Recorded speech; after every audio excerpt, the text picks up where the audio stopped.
exile is nothing short of important in the way that our approach towards our Imam is in today's age. When we look at what happened during the time of Imam Hassan AlAskari, a very sensitive and a very important period for the Shia and for the Ahl al-Bayt alayhim as-salam. Several things happened, some of which we do not know and it's not spoken about. One of them is the fact that Imam Hassan AlAskari alayhi salam was treated much more harshly than his forefathers were treated during the time of the Abbasids. And someone will ask why. But the reason is very obvious when you look at it. Some of the things that they do not know, Sallu ala Muhammad wa ali Muhammad.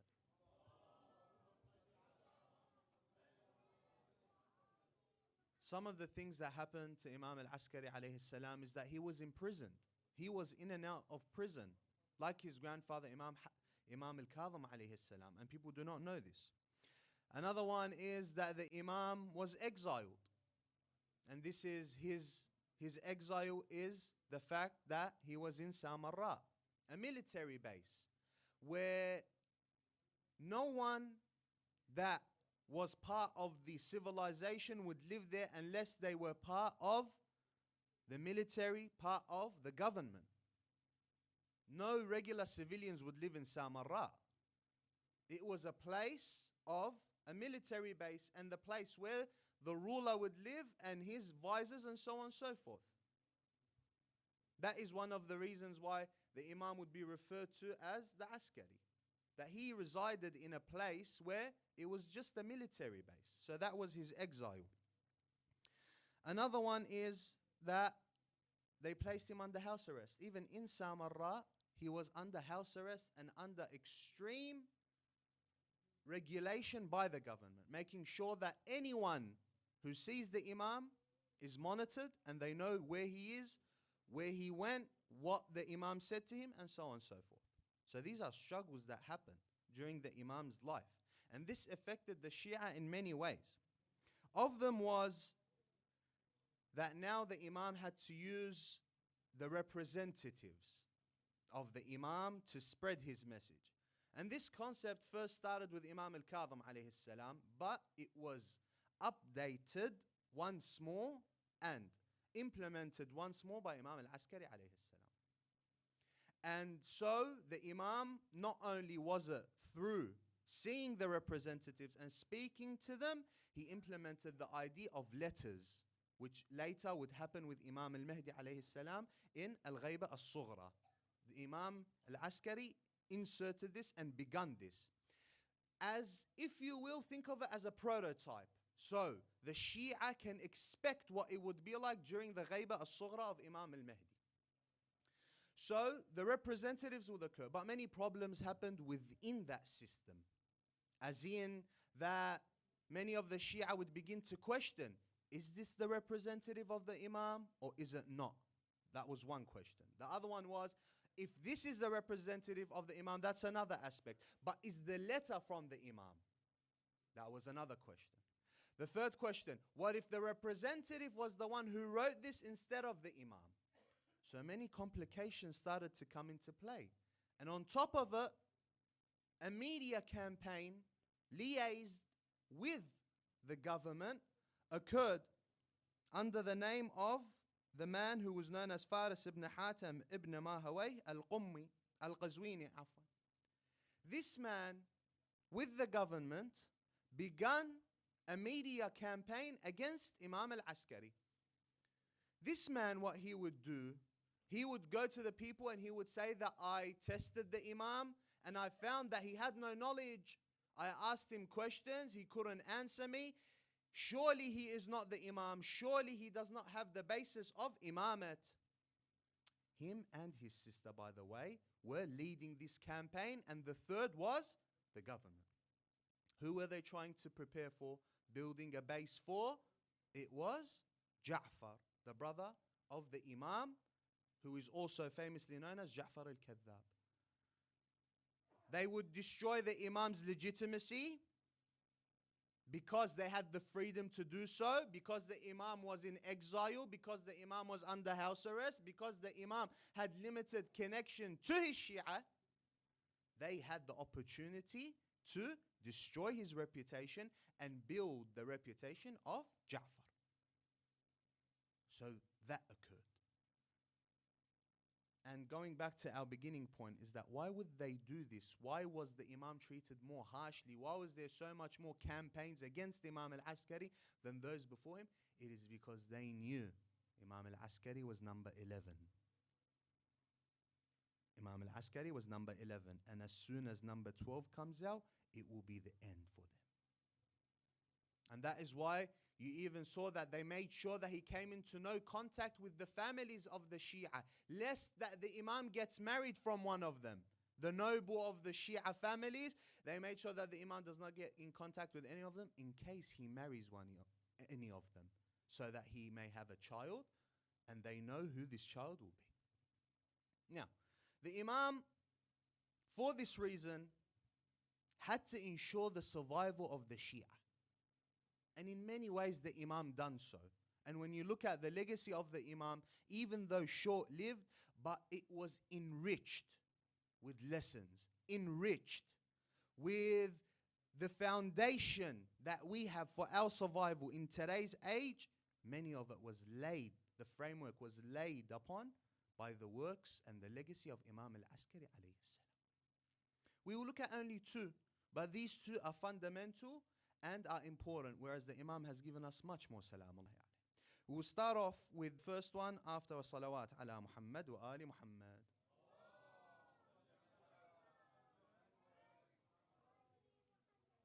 The first way that the Imam prepared or ensured or gave us the plans of the survival of the Shia was by ensuring that the Shia hold on to their morals and that their image in front of the world is a positive image.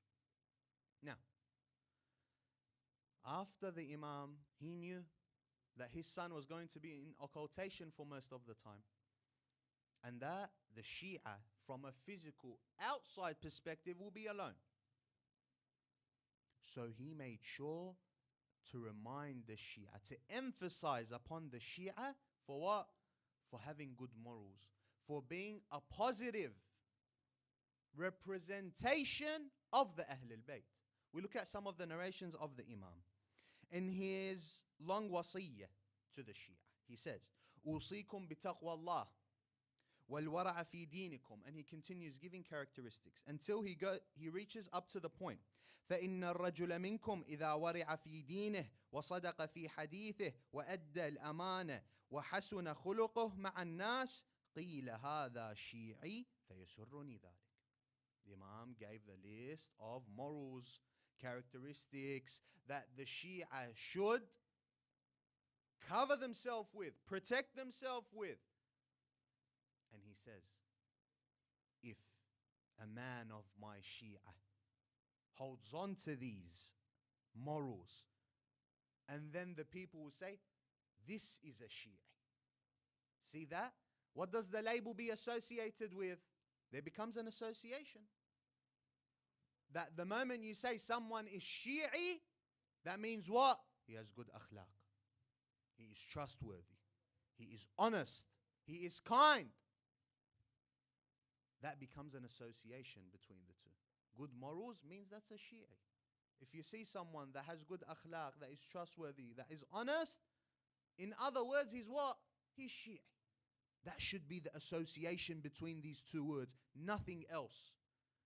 Nothing like, wal-'ayadhu billah, whenever you hear bad akhlaq, or ghiba, or namima, the first thing that comes into mind is what? Shi'i. That is something that will upset the Imam. And then the Imam says, اتقوا الله وكونوا زينا ولا تكونوا شينا جروا إلينا كل مودة وادفعوا عنا كل قبيح. Be good for us. Do not be a negative representation of the Ahl al-Bayt. So when someone looks at you and sees all the bad things that you are doing, what's his name? What's his name? Ali. Wait, what's his name? Rada. Wait, what's his name? Mahdi. Oh, there's the Shia. Of course, look what he's doing. Or they see a Shi'i woman. What's her name? Zainab, Fatima, Narjis, Sukaina. Oh, look at her hijab. It's not proper. Look at all that makeup. Look at the way she carries herself. It becomes what? A negative representation of the Ahlul Bayt. The Imam says, do not ruin our reputation. كونوا زينا ولا تكونوا شيئا. جروا إلينا كل مودة. Because of your actions, your morals, the way you carry yourself, you should be pulling everyone's love towards the Ahlul Bayt. Not making the Ahlul Bayt a source of people's hatred because of the way you carried yourself and your name is a Shi'i name. They know you are Shi'i. What does that mean? If everyone was like this, it will be the destruction of the Shia, not the survival of it. And notice how the Imam, his focus wasn't on anything else. It was on what? Akhlaq. The problem is we overlook akhlaq. That's the problem. Some of us, we get religious, we start getting a bit of knowledge, we forget akhlaq. It's not that important. Yeah, akhlaq, okay, yeah, but we want the important knowledge, the hidden ones, the hidden gems. You know these types of people? They don't like being reminded of akhlaq. No. I want the deep topics. Give me the deep topics.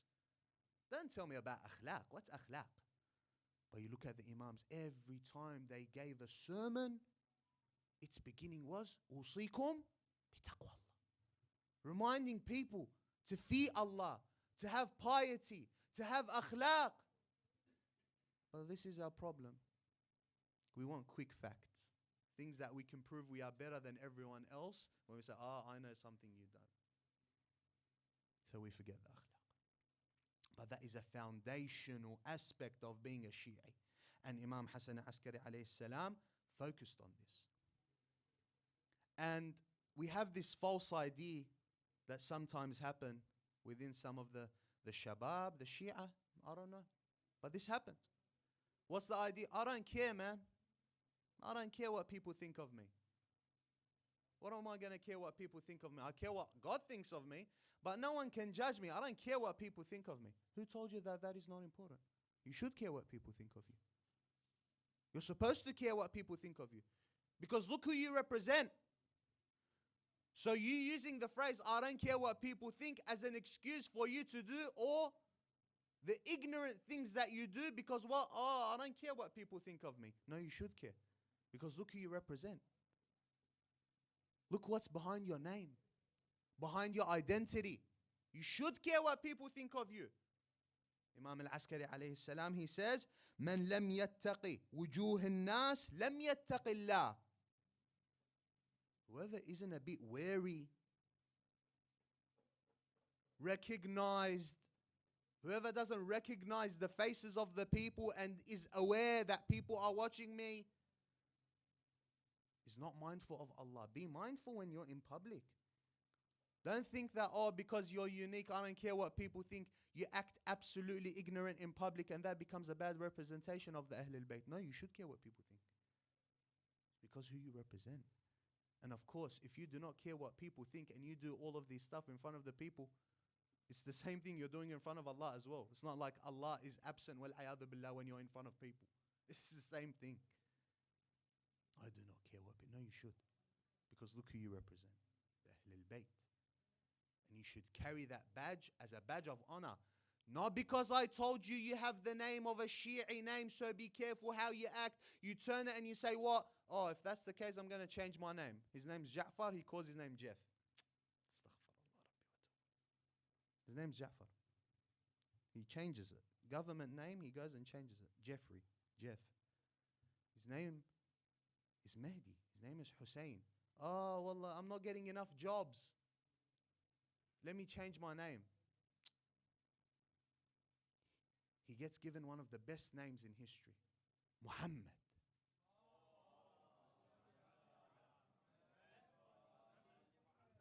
He goes and changes it to Dylan. Are you serious? Why do you misconstrue the message? We're saying you should wear your name as a badge of honor. but represent it accordingly. Not because, oh, I don't want the burden of representing the Ahlul Bayt, I'm going to have some new identity, I'm going to shave my beard completely off. In Muharram, I'm not going to wear black. I don't want to be associated with the Shia. Oh, wallah, because I don't want to ruin the image. No, you know what you're doing. Don't play games. You know what you're doing. So having akhlaq, wearing the badge of the Ahlul Bayt with honor and representing them correctly is what is required from us. Number 2, the second thing that the Imam also focused on the Shia of the time to ensure their survival in the coming generations is the Shia building each other, aiding each other, helping one another to ensure this survival throughout the generations. Islam is a religion which emphasizes on a person's social life. The Quran, when you read the Quran, it focuses not on the individual, no,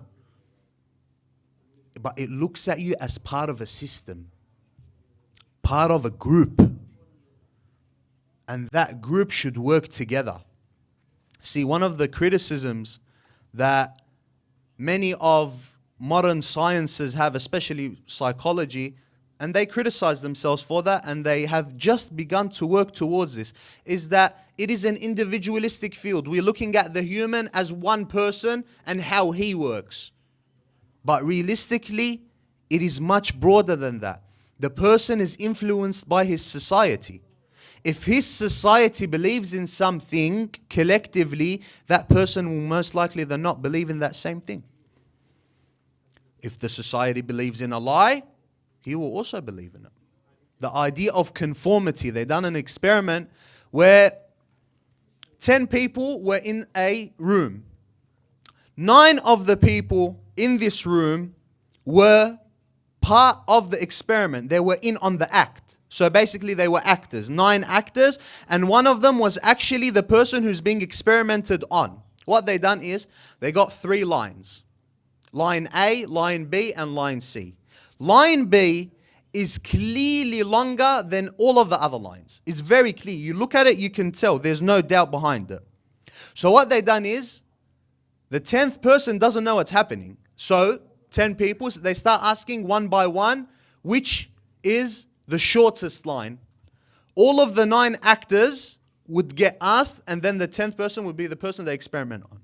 So they would ask the first person, what is the shortest line? He would say B. 10th person's looking, he's looking at the chart, he's looking at their other charts. I'm seeing the same thing.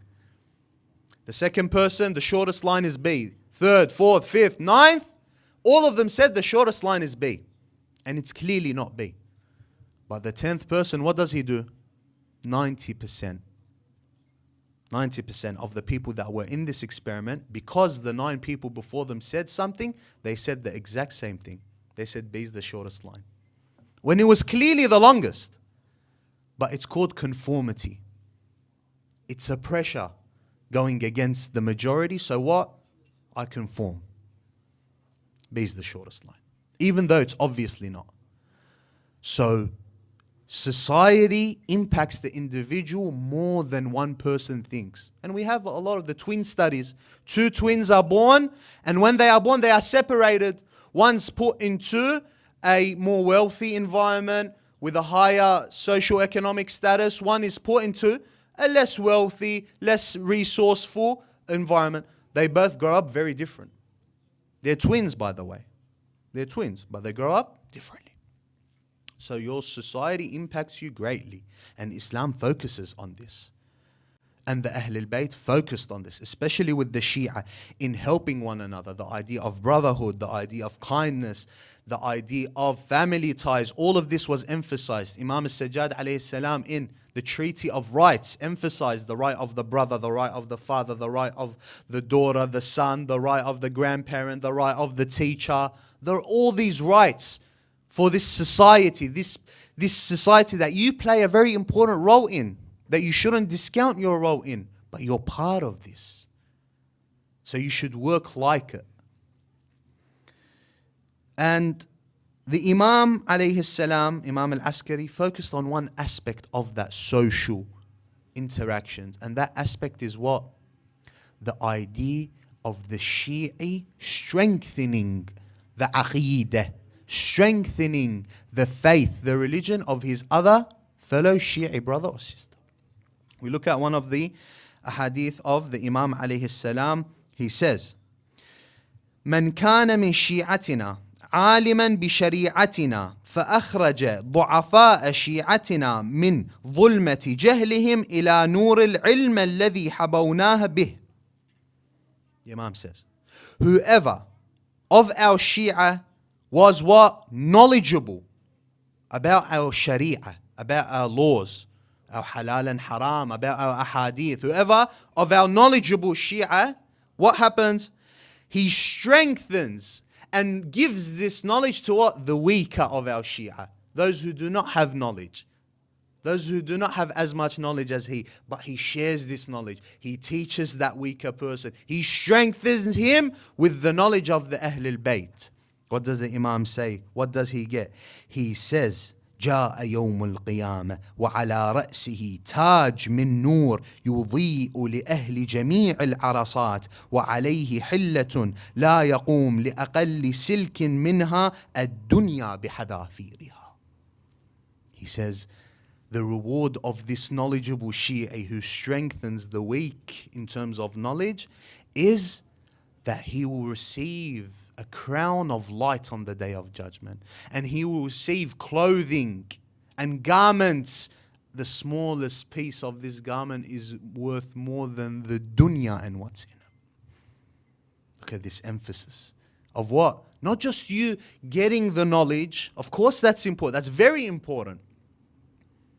Seeking knowledge is an obligation, like salah, like psalm. It's an obligation. Nothing that's mustahab. But what gets you more rewards than this is what? Is offloading that knowledge. Teaching it to others. Don't just hold on to it. No. Let others get from this knowledge.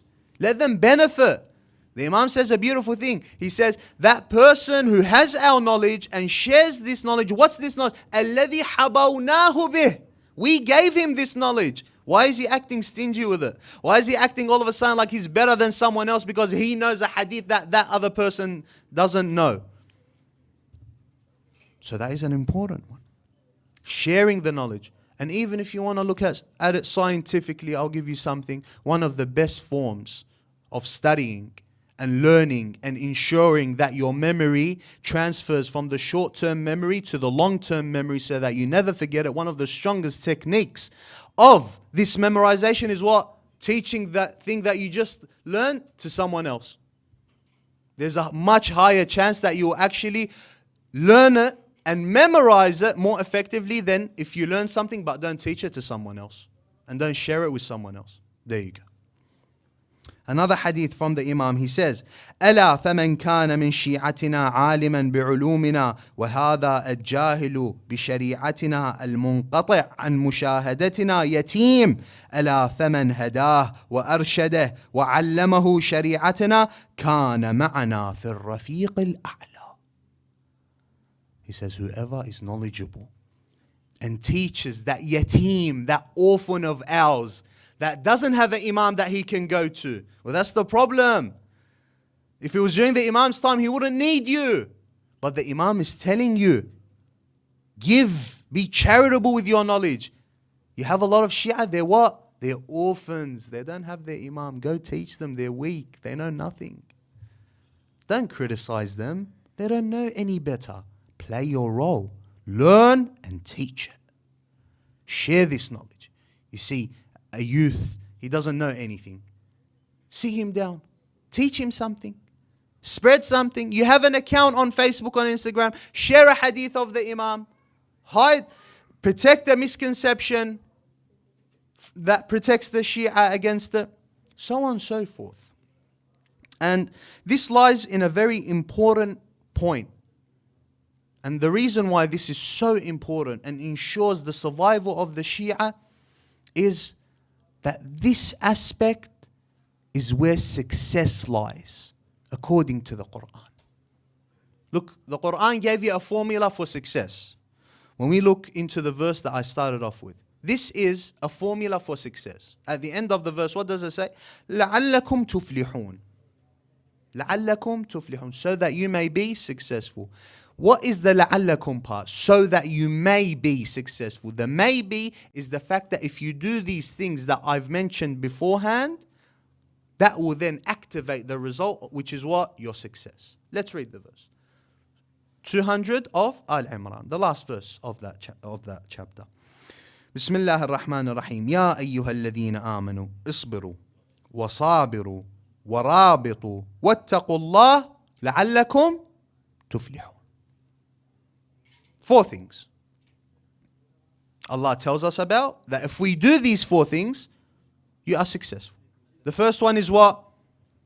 O those who believe, be patient, persistent in patience, on guard, and be mindful of Allah so that you may be successful. You have these 4 things. You do them, you may be successful. The first one is what? Isbiru. The Imam alayhi salam, in the tafsir of this hadith, he says what? Isbiru ala al-fara'id. And even several other hadith have the same connotation. Isbiru ala al-fara'id. The first part, which is patience with what? With holding on to the obligations. Obligations like salah, saum. And not just your fiqh obligations, your what? Your aqaid obligations. The idea of imamat, holding on to that. Holding on to the idea of Imam al-Mahdi. Holding on to the idea of the Ahl al-Bayt. Holding on to that. Isbiru. This part is what? The obligations part. Being patient with holding on to your obligations. And we have the hadith that holding on to your religion during times like this is like what? Holding on to a hot piece of coal. So the first part of patience is what? In regards to the obligations. Isbiru wa sabiru. Sabiru is a bigger emphasis on the patience side. And this one, the Imam says, وَصَابِرُوا عَلَى الْمَصَائِبِ. Sabiru can also be understood as a bigger emphasis on patience, but also feeding off of one another in terms of this patience. Adding to another person's patience. Being together in this. This idea that we're not alone in this, we're together in this. The first one was what? Being patient with obligation. The second one is patience against the calamities. And the calamities that are emphasized in many riwayat of the Ahl al-Bayt, which translate this is what? The enemies of the Shia. The enemies of the Shia. Sabiru is against what? The enemies of the Shia. Those that will what? Will hurt the Shia. Will cause pain and inflict pain on the Shia because they are Shia. Sabiru. Hold on. Persist in patience in regards to this. And it's also mentioned the calamities of everyday life. Isbiru. Wasabiru. And the third part is what? Warabitu. Being what? On guard. The origin of this meaning, rabitu, was when a geographical one. In the sense that in the countries of the Muslims, if you find that there is a gap in which potentially the enemy might infiltrate through. And this will cause danger to the Muslims that live inside this country. Then your obligation is what? Rabitu. Cover these gaps. Protect these gaps. In order so that the enemy does not infiltrate the line of the Muslims. That was the meaning of it. But another meaning that also the Ahl al-Bayt add onto Rabitu. The same meaning, but not in a geographical sense, in a what? In a belief sense, in an ideology sense. That whenever there is gaps, that Iblis and the likes of Iblis can enter through and cause division and cause hate amongst the Shia, cause misconceptions, then your obligation is what? Rabitu. Be on guard. Protect. You see gaps? Go and protect that gap. Fill that gap. You see a misconception? That you know many of the Shia, if they do not know any better, they'll fall for it. Your obligation, if you do know, is what? Answer. Make it clear. Show the knowledge that the Ahl al-Bayt gave you. And protect the Shia. Rabitu. This is its idea when it comes to today's age. Be on guard. Any gap that happens that may cause misconceptions, may cause doubt, may cause people to leave the religion. Your obligation as someone who's learned, of course we said the first step is learning. Don't start answering questions and you do not have knowledge. That's an even bigger musibah. First learn. Do not come and try to answer a misconception and then fall into a deeper hole. Like that person who was debating someone from the other school of thought. Alif lam mim ra tilka ayatul kitab. You know he's telling him? He says al-murtalak. Yani you don't know how to read the Quran and you're sitting there trying to debate someone. Alif lam mim ra tilka ayat, you say al-murtalak. We need to be knowledgeable first. Then when you have the knowledge, then when you're not going to embarrass us, go, answer, debate with respect, with akhlaq, with morals. Not that this is a firing ground that I can say whatever I want and swear. No. You learn. That's why it starts with akhlaq. That's why the Ahlul Bayt emphasizes akhlaq. It starts with akhlaq. Gain the knowledge. After that, protect. Rabitu. And of course, the emphasis of these verses, especially the part of Rabitu, has been given to the scholars, the ulama, because they are the ones that, in this sense, protected. And that is why the Imam alayhi salam, Imam al-Reda, when he says, Rahimallah abdan ahya amrana, that may Allah's mercy be upon someone who gives life to our message. The man asks him, he says, وَكَيْفَ يُحْيِي أَمْرَكُمْ? How is life going to be given to your message, O Imam? Is it someone learning something and sitting at home? Is it someone sitting there and not learning? What is this life that we can give to your message, O Imam? The Imam answers. He says, يَتَعَلَّمْ عُلُومَنَا وَيُعَلِّمَهَا النَّاسِ. He learns our knowledge and he shares this knowledge. There is no benefit in someone who is a scholar in all the knowledge that he has, but no one benefits off of it. خَيْرُ النَّاسِ مَنْ نَفَعَ النَّاسِ. The best of people is those that what? Help the people. That people get a benefit out of them.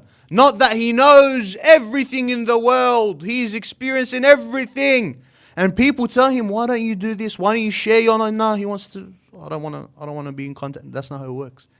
The Imam says, Rabitu. And this, adding with piety, is where success and the stability and the survival of the Shia lies. And that is what the Imam alayhi salam focused on. اللهم عجل لوليك الفرج والعافية والنصر واجعلنا من أنصاره وأعوانه ومن شيعته ومحبيه وإلى أرواح المؤمنين والمؤمنات رحم الله من قرأ سورة المباركة الفاتحة مع الصلاة